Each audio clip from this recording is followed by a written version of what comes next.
մասնակցություն, քրեատիվ համար 2 Իրերի կամակացիներ, դուք կարող եք քայլելով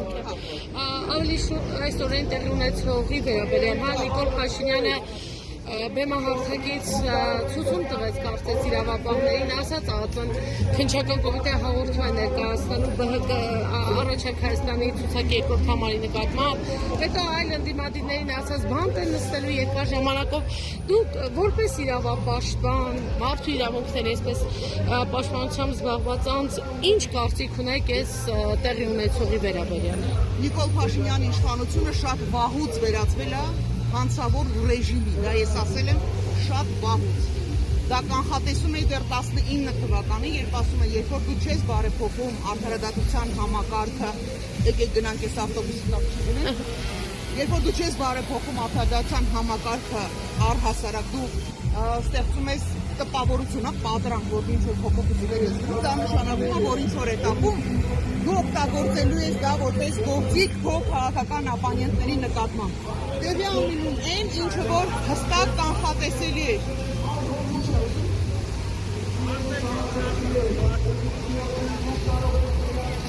Շարունակեք։ Սա շատ կանխատեսելի էր եւ սա միակ եւ առաջին դեպքը չի եւ Նիկոլ Փաշինյանը տարբեր հաղթանակների տարբեր հաղթանակներից հրահանգներ են հնչում, ձերբակալել, կալանավորել, ինչ-որ բանտեր մտցնել, ինչ-որ մարդկանց տեղերում հայտնելը։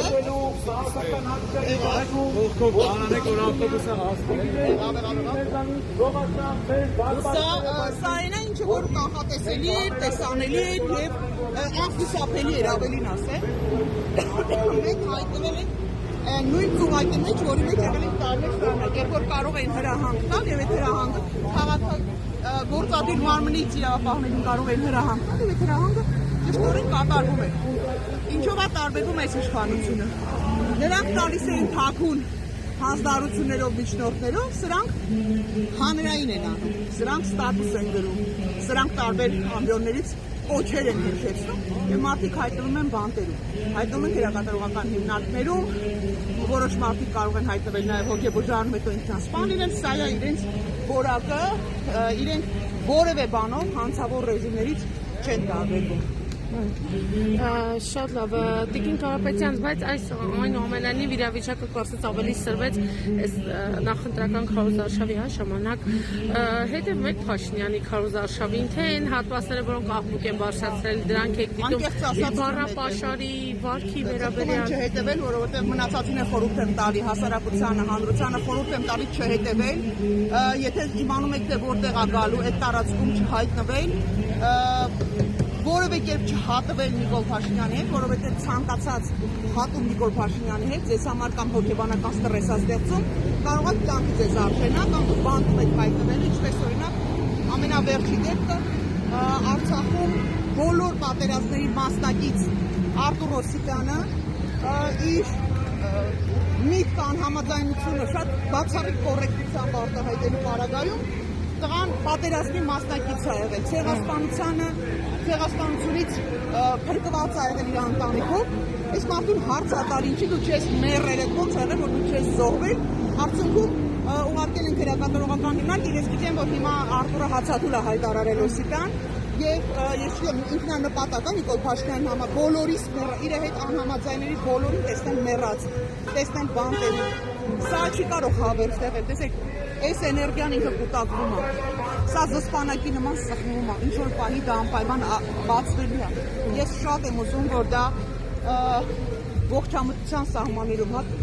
դրական փոփոխությունների տանելու լինի, ոչ թե բախում կարողանան ստեղծել, որը ի դեպ ասեմ, որ ես կասկածներ չունեմ, որ Նիկոլ Փաշինյանը այդ բոլոր գործողություններով հրահարում է բախում է փորձում հրահարել, որ նաև ընտրությունները գուցե չեղարկելու համար, որովհետև այս վտանգն էլ կա, արտակարգ դրություն կմտցնի, ինչ որ մի բան կմտածի, կհորմի կպստի, կարևոր չի, դա համապատասխանի օրենքով չի անում, դա իրան բացարձակ հետաքրքիր։ Իր համար ամենակարևոր մասը, որ ինքը կարողանա, եթե զգաց, որ ինքը չի կարողանում բավարար ձայներ հավաքել, իշխանության մնալու ձևերից մեկն է նաև տարբեր միջոցներ, գործիքներ օգտագործել այն ընտրությունները չեղարկելու համար, այնպես որ հասարակությանը ես էլ կոչ կանեմ մի գնացեք Նիկոլի միջիկներին, մի հայտնվեք այն վայրերում, որտեղ եք կա, որտեղ դա ձեր անձնական անվտանգության առողջության կյանքի համար վտանգավոր է, մի լսեք, որովհետև դա ձեր մենտալ, ձեր հոգեկան առողջության համար է վտանգավոր, եւ ամսի 7-ին գնացեք ընտրելու այն ուժերին, որոնք որ առողջ են, adekvat եւ փոփոխություններ առաջարկում, մասնավորապես համար 2-ին։ Բոլորին դեն եմ համար 2-ին։ Շնորհակալություն։